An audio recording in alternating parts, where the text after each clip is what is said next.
Hello everyone, welcome to From the Star Wars Home Video Library. I'm your host Nathan P. Butler, and this is our next in a series of Q&A videos for From the Star Wars Home Video Library. So specifically on stuff relating to Star Wars Home Video, collecting of it, and so on here. This is going to be using questions that were posted in the previous one of these videos, which was, I had to look it up, Q&A number 9, which has been a while ago at this point. Now I would note here that, just as my apologies, we do have some loud music across the street. I don't think it's going to cause an issue, but this is the first time I'm recording on this iPad with that kind of noise in the background, so we shall see. So we're going to dive in here. As always, if you want questions posted in the next, or included in the next of these Q&A videos from the Star Wars Home Video Library, place them in the comments here.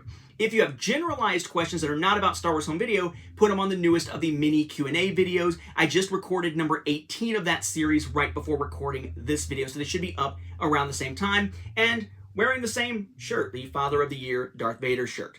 So let's dive in here into the questions. First, we have one from Vintage VHS Treasures. He says, this has probably been asked before, but which would you consider to be the best way to watch the original theatrical versions of the original trilogy, not counting the 2006 DVDs or fan restoration projects like the despecialized editions? Not counting the, because it's more convenient, obviously, to just pop in the DVDs from 2006 or the reissues in 2008. I would say probably my favorite way of doing it is going to be either the Japanese Special Collection Laserdiscs or the Definitive Collection, kind of depending when it comes to Empire and Jedi, though I do tend to lean instead towards, and Definitive Collection obviously is the THX remastered stuff, so that may sort of change the nature of the question, so in that case definitely Special Collection from Japan. But for A New Hope, it'd be either the Japanese Special Collection, A New Hope, or it would be the Technodisc version of the Special Widescreen Edition from the US once they fix the pressing issue of A New Hope. The colors are pretty vibrant on that one compared to the others. But that's it for me. It would not be VHS for me. It would definitely be Laserdisc, and those are the ones that stand out as the ones that tend to be the nicest picture and general quality level. That said, if I'm watching those on Laserdisc, I'm watching in our kitchen, because that's the only place we have to put the Laserdisc players at this point. So I doubt I'd be sitting there watching entire films anyway at this point. Then a question from James Lawner, who asks, what is your least favorite foreign release that you own? Least favorite foreign release. That is hard to say, honestly. I've got a lot of foreign releases of Star Wars films and whatnot at this point. I would say probably, foreign releases. It's probably going to be the Malaysian VCD release of Phantom Menace, because the quality of that product itself sucks, right? The discs are nice. Watching the film that way is fine. The discs are in those nice little jewel cases. Those are fine. The inserts for them are fine. And those are basically identical to what we saw, for instance, out of Hong Kong. But then the actual packaging itself that goes around it is just a flimsy piece of cardstock with no top, no bottom. You're just meant to fold it around the cases. And no top, no bottom, no side.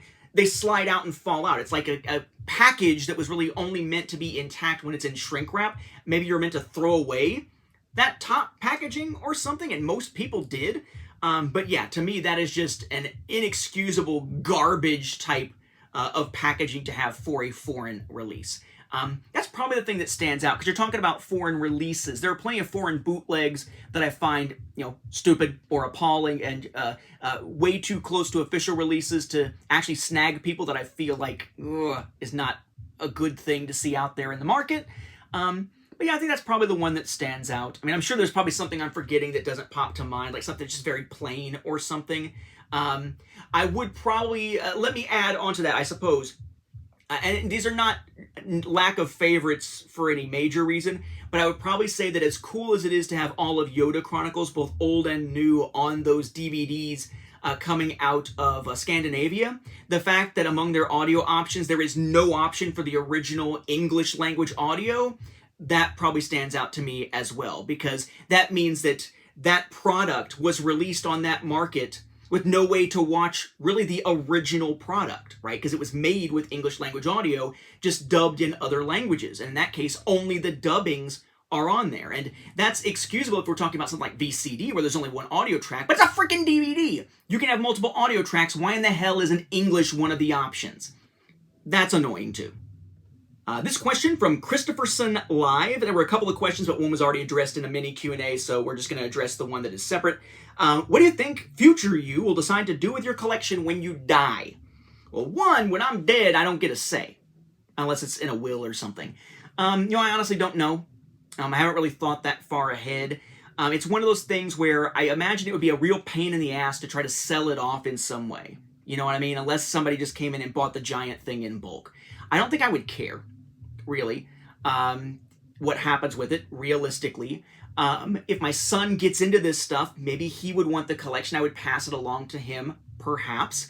If not, then I would hope that maybe somehow we would find a way where my wife, assuming she is still around, would be able to get in touch with other collectors and distribute it to them. I kind of feel as though, like I said, selling it off would be a real pain in the ass, unless it was all done in one big bulk. So it'd be more a matter of just passing it along. But then that's also kind of a pain in the ass as well to try to manage. So I honestly don't know. If my son didn't want it, I would assume it would go to someone. I would like to think that maybe somewhere out there was someone like a Steve Sansweet type figure, maybe even Sansweet himself, who digs this kind of stuff and would want to have a full collection as like a display thing, or a collection from history standpoint or something that might want to take it all in. But it's really just not something I've thought about that much. When I think about what happens if I pass, I'm thinking about how is my family going to be financially stable, and because it'd be such a pain in the ass to sell all this stuff and it'd be a one-shot deal, it doesn't usually enter into my thoughts or decision-making process on that sort of thing. So not really any plans at this point beyond what I just mentioned as possibilities. So we have 2 questions left. This comes from the DMB network for this one. Hello there, General Butler. Jedi, maybe? Jedi Master, perhaps. Or Knight, I guess, because Knights were generals too. I wanted to ask if you think The Phantom Menace would have been released on 3D Blu-ray if the Disney/Lucasfilm deal waited a little longer. I honestly am torn on what to answer with that question, but I think Fox would have either released it or they would have waited in an alternate universe where Lucasfilm was never sold for the entire saga to be released in 3D for them to release a 3D Blu-ray version. Or 20th Century Fox Home Entertainment would have still released The Phantom Menace either way, since it still owned the physical rights to the PT and OT until Fox was bought by Disney themselves. I definitely feel as though there would have been a greater likelihood of seeing 3D releases if Phantom Menace had done better, right? And the deal had not happened, such that the other films got out there in 3D and they weren't starting with what I feel is the weakest of the original 6 as the spearhead for 3D. If they had said, no, we're going to start with A New Hope in 3D and then go from there and do them in maybe their original release order, I think that would have gone better. And, we know that work continued, obviously, right? Because Attack of the Clones wound up in 3D, Revenge of the Sith wound up in 3D, they played them at celebrations, and there were some special screenings elsewhere. And we know that at least the restoration process for A New Hope, Empire, and Jedi got done because those became the masters of what eventually became the 4K releases eventually that just weren't in 3D, but had a lot of those restored aspects to them. So, yeah, probably at some point. I don't know if it would have been something to be in individual releases or eventually in a set, but knowing 20th Century Fox Home Entertainment at that point and their penchant for reissues, I gotta think that they would have just been like, here's 3D, now here's 3D of this one, here's 3D of this one, now it's a trilogy set, now another one, now another one, now another one, now another trilogy set, now it's all 6! Yeah, they probably would have bombarded us with different releases for them. That is assuming that we were still looking at a situation in which those were coming out early enough to get releases before the fall off of 3D in the US in general that we've seen in recent years.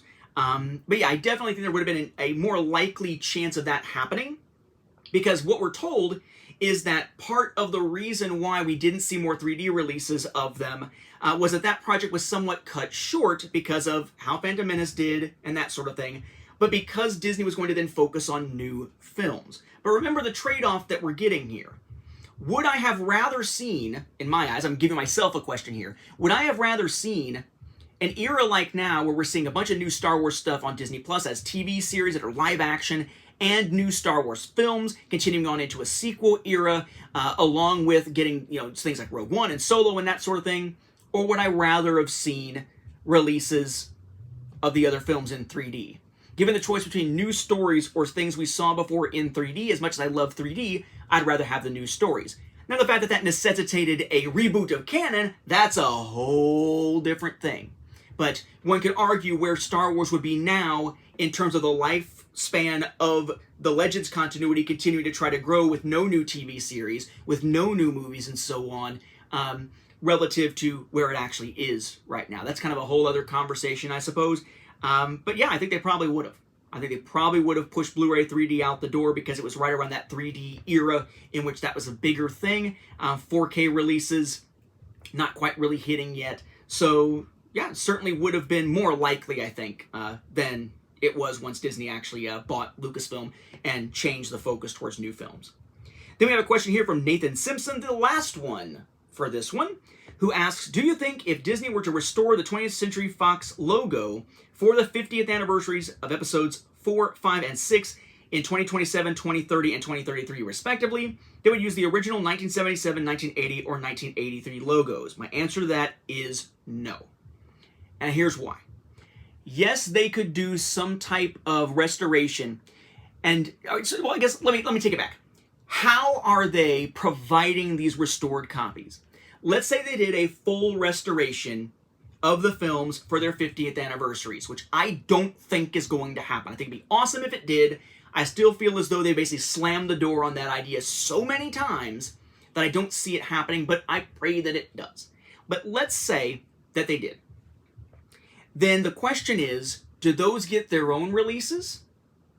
Or do they wind up being like what we saw in 2006, where they are considered a bonus feature in a release of something else? In that case, perhaps the 4K releases of the films or something like that. If they're a bonus item, I could see them maybe using the original versions of the fanfare to make it as original version as possible. Make it an actual original restored version, not like they did in 2006 where it was actually the 1993 versions with a splice to the beginning of A New Hope. Nothing like that. Actual restored versions. If they are the primary product, though, I could see them not wanting to do that so that it matches the way that the legal standing is now of Lucasfilm and 20th Century Studios, 20th Century Fox, in relation to bigger Disney. I think that is probably less a matter of choice and more a matter of standard practice and maybe even a level of legality to it, though. I don't know. I'd have to think back to what exactly was on those original ones as far as any other companies being named. Like, for instance, you wouldn't want ones from later on that said, a News Corporation company, because that's not the case anymore, that kind of thing. So they have to be careful about which fanfare they wound up using, which version of it. But I could see them maybe creating something very similar. I could see people being pissed, but I could see them maybe legally having no choice depending on what the original looked like relative to the legal situation now. I'd have to think about it. But yeah, I think we're much more likely to see a full restoration even with the original versions of the fanfares if we're looking at them as bonus items with something else rather than being the primary product being put out for sale as the product itself. I think that would probably be a distinguishing feature, a decision they'd have to make behind the scenes in terms of what they're trying to present as this new product. And it looks like that's it. That's all the questions for this time. Those were all posted on the previous Q&A from back in June of 2022. It is now nearing the end of September 2022. So again, if you want to have any questions in the next of these Q&A episodes, just drop them into the comments here. I will carry them forward into the next. With that, though, we will wrap up this Q&A episode. Thank you for watching, and may the force be with the home video viewers. Especially if they like to ask questions about them, because that kind of is what this is all about.